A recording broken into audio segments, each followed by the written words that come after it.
Hi, everybody. Happy Valentine's Day. I'm Promise, the president of Black Student Union, and welcome to World Changing 101's Black History Month series. For the rest of February, BSC will be hosting our World Changing 101 and highlighting Black voices within Indianapolis. For today's speaker, we will be interviewing Chef Vickie, owner of Samora Red Catering. Hi, Chef Vickie. Can you tell us a little more about yourself before we officially get started? Absolutely. Again, I'm Chef Vickie Masse. I've been a chef for a little over maybe 17 years. I currently teach culinary arts at a high school, J. Everlight Career Center, which is a part of North Central High School. So I've been there for the last 4 years. So yeah, that's kind of where I'm at now. So, first question we have is, what created your passion for cooking? Was it something you've liked since you were a kid, or you discovered like later on in life? Well, I discovered it kind of later on in life. I actually went to mortuary school when I got out of high school, so I wanted to be a mortician. I actually went to school, and when I got out of school, I found that I was still working in hospitality. A couple of times I would end up at different events, and I think I was probably about 29 when I was in another place, and I realized, okay, at this point, I enjoy cooking. I didn't actually really know that I had a passion or a knack for it, but I did go to culinary school, and it's kind of been, on from there. Okay, so as we heard that you started your um, journey as a chef a little later on. So how did you officially start your journey to becoming a chef? Well, like I said, I was 29 years old. I actually was sitting in a classroom at Indiana Wesleyan, and it's a private Christian school. And so they kind of make you take these New Testament classes and Bible classes while you were there. And so there was a chronological movie about God and his life and where he came into finding out who he was himself. And so I think I was so excited because I was waiting for our next class, which was a business marketing class. And so I'm sitting there and I have a whole entire business plan on a dessert restaurant. And I had my desserts and I was all excited and I was ready, but I was also watching this movie and I couldn't wait to get to the next class. By the time I got done watching the movie, we got to the point where he figures out who he is, and he was 30 years old when he figured out, what his plan was. And at that very moment, I was 29. And so at that very moment, that was the last day I attended class too. And I enrolled in culinary school the next couple of days. So yeah. So we understand that you attended the Chef Academy in 2009. How different is the Chef Academy from regular schooling? Well, the Chef's Academy is more like a technical college, so it's a branch off from actual college. It's more hands-on. It gives you a little more opportunity to learn that cooking is not necessarily, or the business of cooking is not necessarily the food. That's probably the last thing that you'll touch while you're in culinary school. You really do learn the actual business of hospitality, of food, of how to handle yourself as a chef. So there's a lot more to it than the food. That's probably the easiest part. With regular college, it's very focused on the concentration of, whatever you're taking. So. Do you remember any of the lessons you had to learn before you actually started cooking? Like, what was like a lesson that stood out for you while you were at the Chef's Academy? That I didn't know really how to make eggs. The art of making eggs is that there's no brown in anything that you do. Fried egg, scrambled egg, poached egg, an omelet. Even when you go to boil an egg, if it's green on the outside, you've incorrectly cooked an egg. And so I spent quite some time making eggs to the point where for a while I didn't eat eggs because I just didn't care for them after learning that, hey, you've been doing this wrong all this time. Okay. So with being a professional culinary educator, I'm sure you've had to expand your palate with different dishes. Are there any dishes you make that you've made that you never thought you would enjoy? Yes, beets. Oh. Yes, they taste at first, they kind of taste earthy and like dirt, but once you learn how to maneuver them or change them, understanding how to marry certain things together, certain combinations of food, understanding what ingredients are indigenous to one another, which ones fuse well together, you literally can change anything to taste the way you'd like for it to. I tell my students a lot, if you don't like the way that something tastes, chances are you just didn't like how it was cooked. And so you just have to experiment a lot with different flavors. Sometimes it's just a textural thing. So maybe it's just you cooked it too long, or, you didn't cook it long enough. So it just depends on what's actually happening in that process. Okay. We know you worked in the restaurant industry for many years before creating your own catering business. What led to this decision? Family time, like time freedom is what I call it. So it's time freedom. Working in a restaurant, chances are, if you are on that line, you're going to work 10 to 12 hours, sometimes 16 hours, depending on the position that you're actually in. You are the person that is providing food during all the holidays. You miss birthdays, you miss Christmas, you miss a lot of family time because you're pretty much on the front line. There's a lot of restaurants that are open during those holidays. And so you spend a lot of time away from the family. You spend a lot of time. And at that point, when I actually became a chef, my children were small. And right. So just trying to ensure that I got an adequate amount of time off to spend with them. So now as a teacher, I get all the time. So I'm assuming you realized, did you, like, before you went into the restaurant industry, was it different than you thought? Like, once you actually went in and actually started cooking and stuff, was it different for you? Like, did you realize it was a different process? No, and the only reason why is because while I was in high school, I worked in the restaurant industry, but I never thought I would go back to it. So, high school students generally work at some fast food restaurant or, some quick dining restaurant. So you get to see all of those things. So I actually was very familiar with it. I think what actually kind of threw me off was how quick in certain restaurants, especially if it's a fine dining or what we call quick service, how quickly the line works, and then understanding what's happening with the different tickets and the different positions. So understanding the kitchen brigade, Were there any challenges you faced with becoming a chef? Yes. I'm a woman. So being a female in the kitchen, it is very difficult.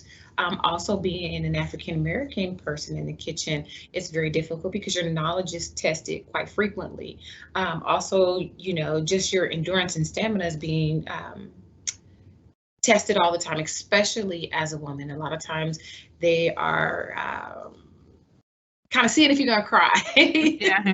Yeah, they put you in a position, okay, she's gonna cry. So you have to be very, very strong. You have to have very strong shoulders, broad shoulders to be in the kitchen.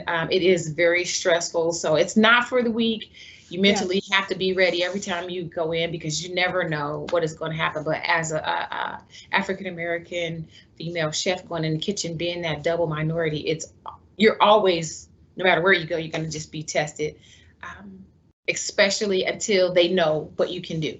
So it's more of you need to prove yourself, and you have to double prove yourself being a woman.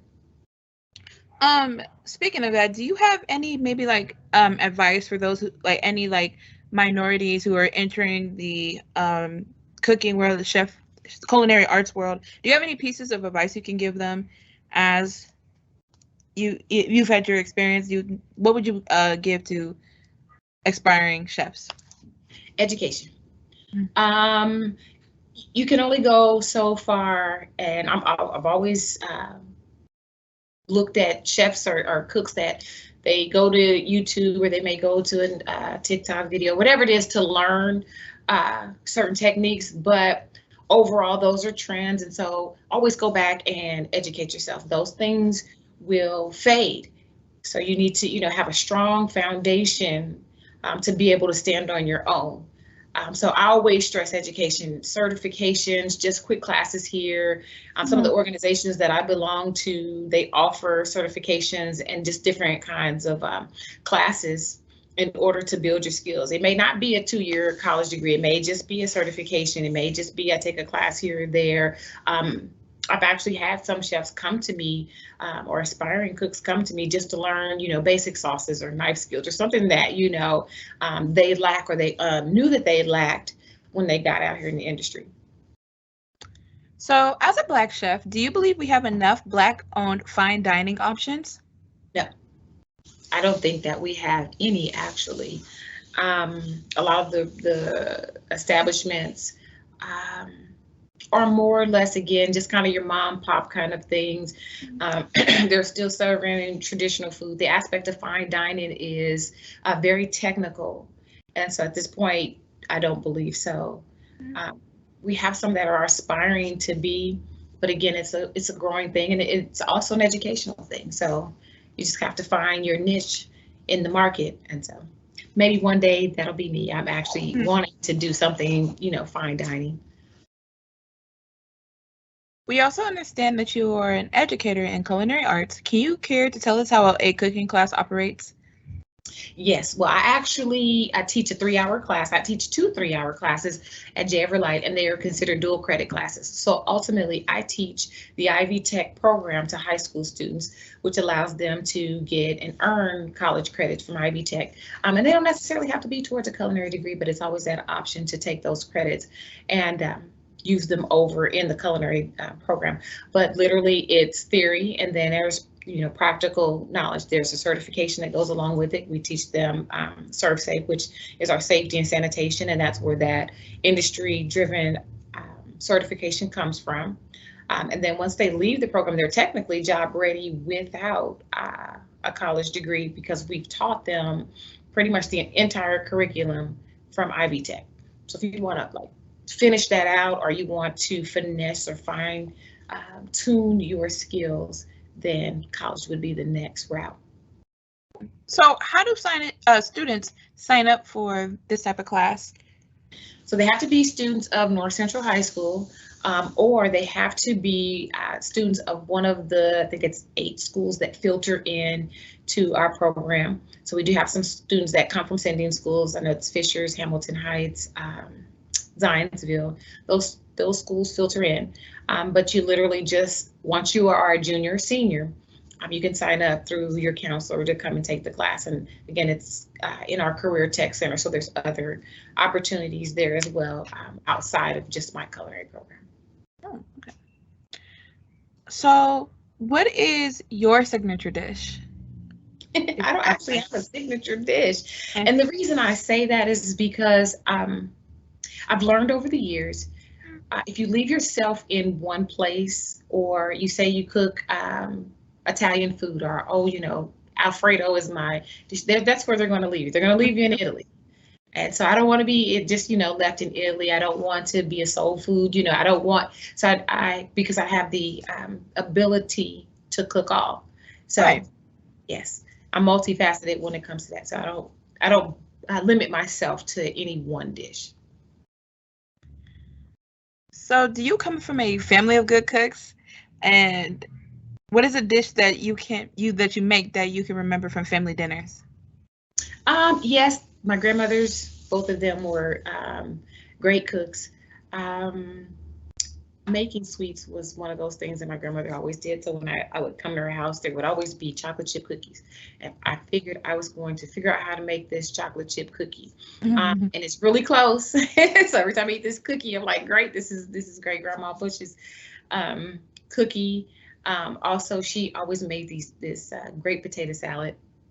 Little small things like that. She always was great at the sides. And she would always make this sweet tea. And I know these are little small dishes, but those are the things that kind of bring levels of nostalgia when it comes to food. And I think that's what people look for when they go out to eat, just memories of nostalgia. This tastes like grandma. This tastes like, this tastes like mom's. So. The next question we have is, are you the designated chef in your family? Like, do you host holidays or cook the meals for family gatherings?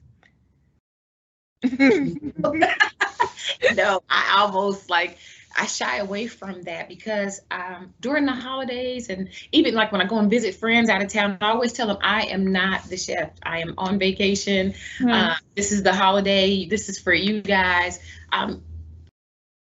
As the chef, you don't always want to be working. I was actually having this conversation with a friend of mine who's a hairdresser, and every time she comes home, everybody wants their hair done. She's like, I'm on vacation. I'm not doing, I'm not Right. hairdresser today. I'm not a chef today. This is the holiday. I just like to enjoy it.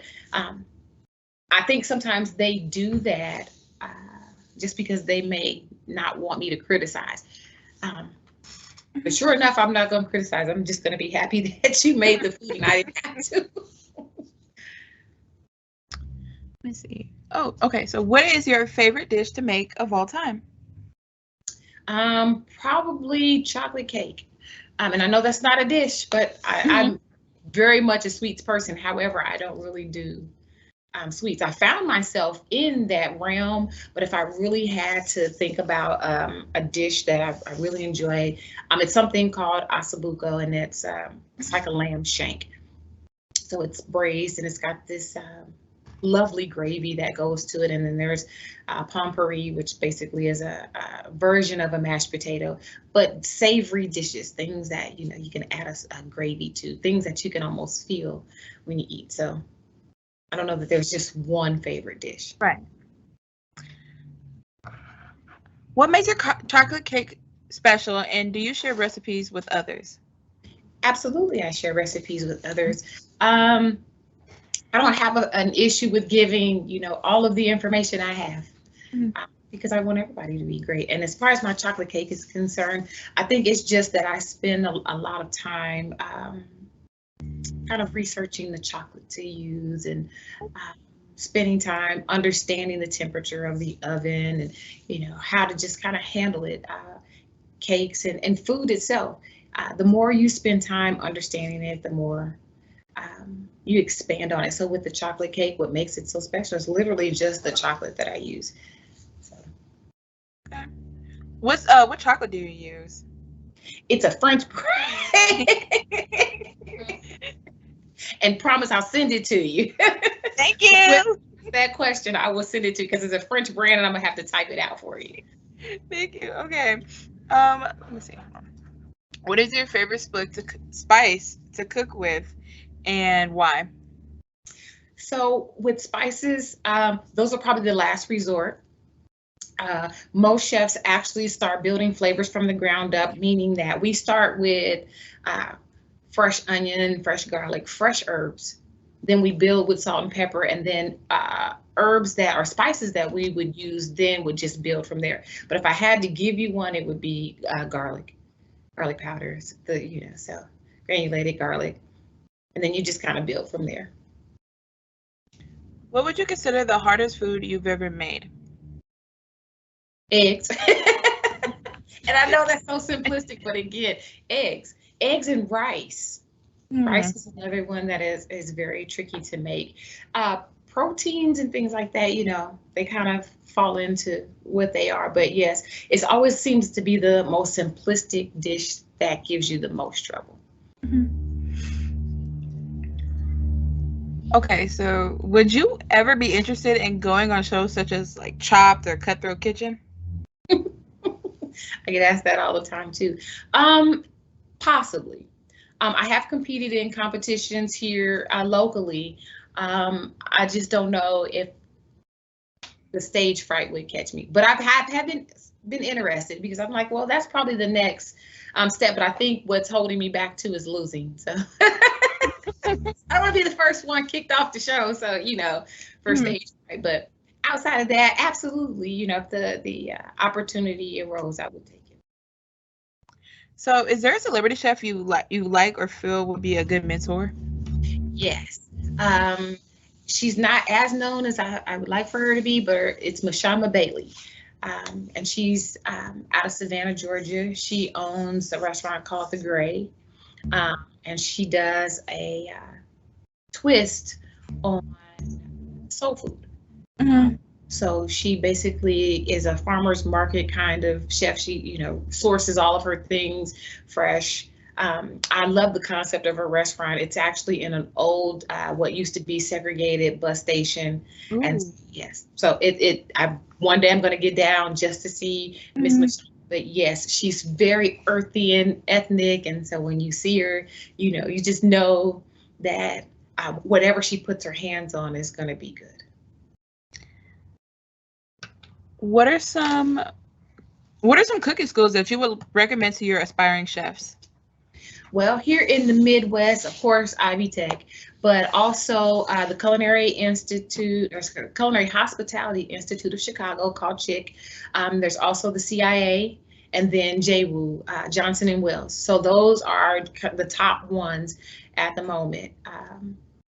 And if I had to go pick one, I probably would be JWU, Johnson and Wales, because they offer several programs in culinary, or what I would consider the hospitality industry. So I would say, yes, Johnson and Wales.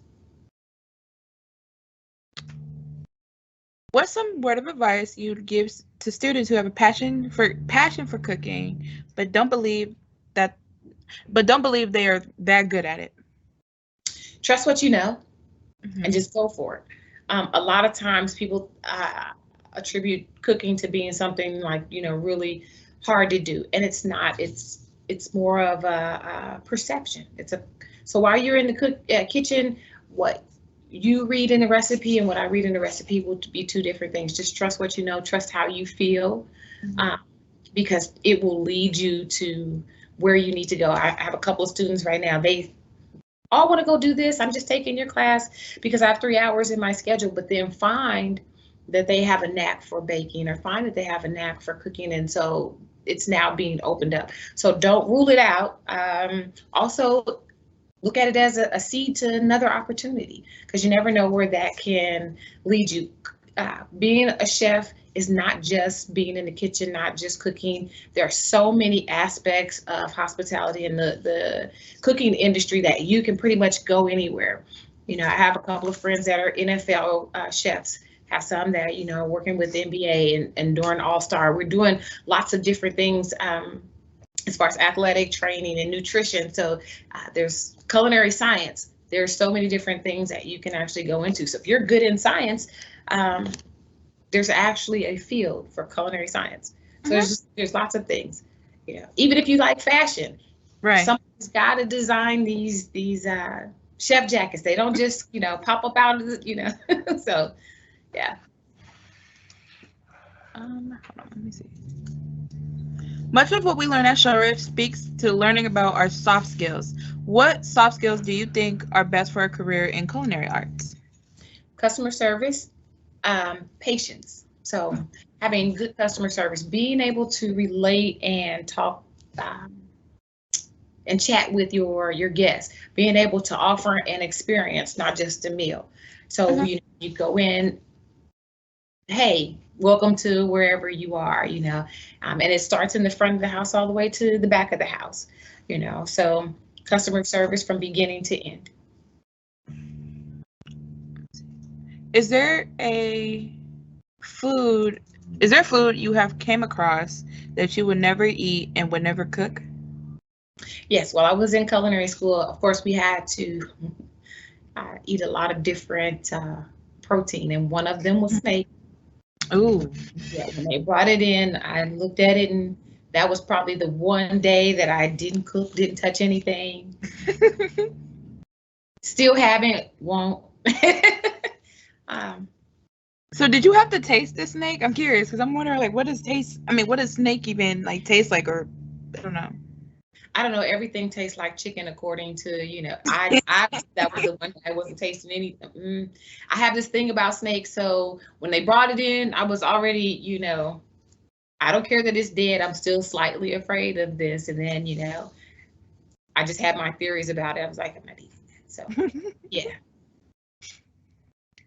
Have you ever cooked for a celebrity before? If not, what celebrity would you like to cook for?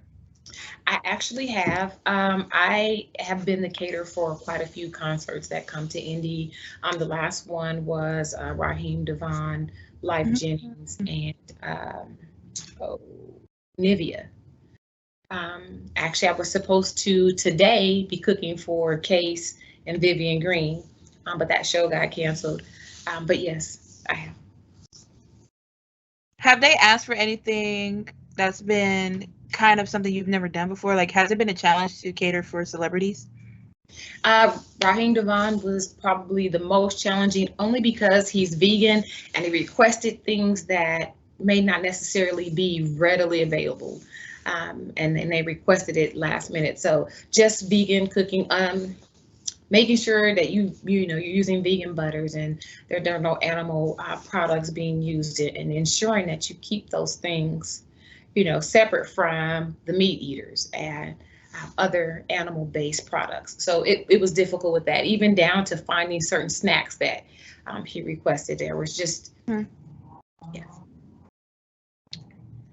What cooking events or activities are coming up that you were looking forward to as a chef? Well, we have our ACF Gala, American Culinary Federation Gala, which is on March the 2nd.